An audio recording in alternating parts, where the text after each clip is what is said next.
Good day. My name is Brian R. Smith, and I'm with Full Sail University going for my master's in mobile gaming design.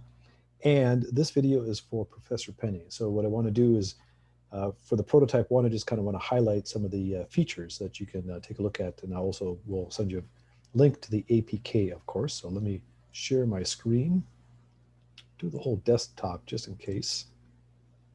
And here we go. Okay, so here we are in Unity. And let me just get this kind of sized, get that started. All right, so I want to take you through the game as it stands right now, the prototype number one. The first thing is I just want to highlight is the icons that you see on here. These are representative of what I want, but they're just black icons that I downloaded off the internet. I want to make them into three-dimensional kind of looking with more metallic, kind of brass, antique brass kind of look to it. So I still want to make them pretty. And like I've indicated in the past, this crosshairs here, where the actual slider is, I want that to be have the affordance to look like it's a place for your thumb. And then the crosshair is actually over the icon on top of it, and it would actively click as you go through here. So a little bit more affordance in terms of here's something where you put your thumb, and here's something where you would slide it, and here's a button rather than just a black thing. Here's a button that you would actually press. So still want to make the icons and buttons prettier. The other thing is, I don't know if you can hear it, but I can hear it. There's in the background is the noise. And so I got the sound, background music is on loop. And in fact, I'm going to turn this down because I can barely even hear myself speak. But background music is in loop right now. And then also too, when we switch over to playing, then the engine noise is in a loop. So that's another feature there. So as it switches, I don't have the music playing all the time. And then the other is, as we play too, you'll be hearing there's machine gun sounds, and that's stereoscopic. So if your machine gun is shooting, it'll be louder. If the enemy's machine gun is shooting, it depends upon how far away it is from you, or maybe a 3D sound. I still have the vibration.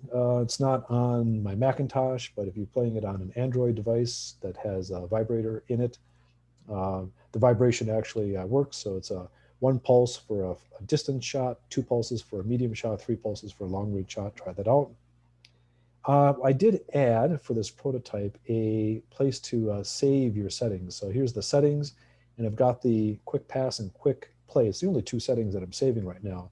But if I change these, and then exit out of the game, and then get back into the game, these settings are being saved. So I just switch them back like that.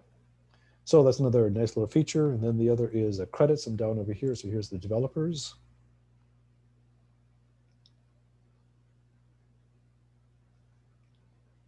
I did notice when I was playing this on a little teeny old antique Android device, the font is pretty small, so I'll make the font bigger and I can play with this. But this is the basic credits here. There we go. And then back to the main menu. And then the network play still works. So like we played before, I need to harden it. It works in terms of the searching for the hosts and all this kind of things. And I was going to play against my other device over here, but no need. It still works and still plays a 2-player game. And the other is the pass and play. So I wanted to show you the pass and play. So let's hear and click. And now we got the engine noise. It's kind of the background loop for that. And here I've got this extra little 3D model here. So I've been working with Tracy, who's been creating the 3D model. So this is actually the 3D model of a Fokker D.VII. And so she doesn't have the skin on it yet, and not everything is working, but I've been working also then with Armin in terms of the animations. So you can see here the propeller is spinning, and so that's being animated by Armin. And I've added a little Easter egg. So you're inside the cockpit of this Fokker D.VII, and over here is the biplane that I downloaded off the internet, the free biplane over there. That's Lord Olive. And I put a little, let's call it an Easter egg in here. So if you turn to the left at slow speed, so here's that kind kind of the configuration where you can slide speed here and you get all your different maneuvers, and slide left, straight, or right, and you get the different maneuvers that are available to you. If you do a slow left, and this is another change too, it's a two-step process to select the maneuver. So this is indicating that it's a turn to the left. This is indicating that it's kind of a wider turn to the left. And this is a slip. So you're stalling the airplane, slipping, and then right at the end, turning to the right.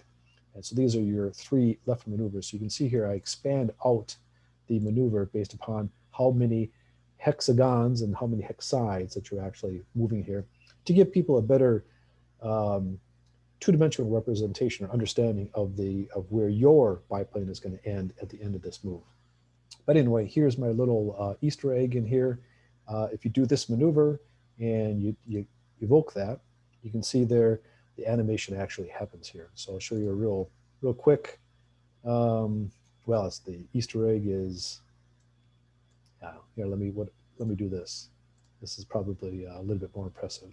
So this is the actual idle. I've got an idle animation from Armin, and then an M13 F1. F1 is just forward one, so it's going to move the biplane forward 1 unit, and the hexagons are 200 meters apart, so it's going to move the biplane forward 200 meters in 2 seconds.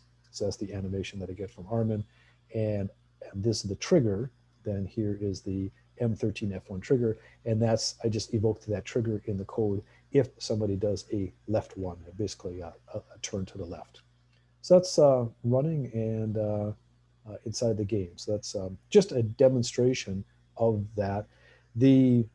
Unfortunately, the version of the biplane that Tracy sent that Armin did the animations on, she sent an updated version, and in the course of that, she broke that version.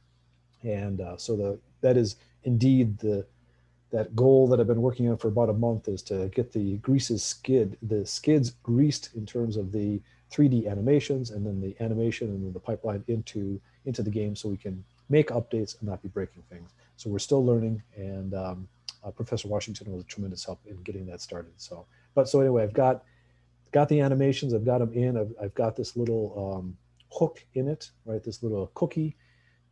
Sorry, an Easter egg, but it's definitely not the game yet. And then I just wanted to show the interstitial ads. So if I just have to play a quick game here. So Baron von Rudd will turn to the left and pass the device. Lord Olive will make a fateful mistake. That's just the animation. Lord Olive will do the element. So I can hear the machine gun noises, way off in the distance, because Lord Olive is getting peppered at long range. And if you were holding onto your Android, you would have gotten one pulse with a vibration. Lord Olive is just going to do another element here because I need to finish this game quickly. And throwing all caution to the wind. This is going to be Baron von Red zooms in and shoots down there, and then here's where you can play this interstitial rewards ad, and you can skip it, of course, or just close. When you close, then you get your reward. So there'll be added prestige points, to the person who's actually watching the video. So that's all the different kind of features that have been that are really focused on kind of the A features, and so it's just a little tour of the game. Of course, I'll send you a link to the APK, and you can play with it as you want. And here's just another tremendous opportunity for your cards and letters. I love the idea that when we get into here, that you can click these as icons, and I want to make them bigger too. Right now you can't, and my wife, by the way, agrees with you. And the other then too is you maybe click these icons so that you can click the world, and then I can move the target cursor over there. So there's two ways of getting there. One is to slide it with your thumb. The other is just to select the icon, which can now be a button, and I'll move the slider over for you to kind of give you that affordance to say, I'm doing this for you. So that's probably about it. I mean, there's other little, lots of little bits and pieces that have been adding in terms of the quality of the code. I did a whole work by updating the planes and the associated scripts with those planes and all that. So I refactored, and it took me about a day to do that. And that's why thank you very much for the delay um, in delaying this until Sunday, because it allowed me to do some refactoring to get ready for these kinds of big changes of integrating in the Tracy's Fokker D.VII, which is just tremendous. And then getting a first shot at integrating in the animations, I had to do some refactoring for that, because I was young, I was new, I was ignorant, and I hard coded a lot of the code based upon the other biplanes that I had in there. So anyway, that's a good basic tour. And so I'm going to stop the sharing. And thank you. And I'm really looking forward to your fingerprints, not only on your small device as you're working the game and all that, but I'm looking for your fingerprints all over this World War I Flying Circus. So thank you very much.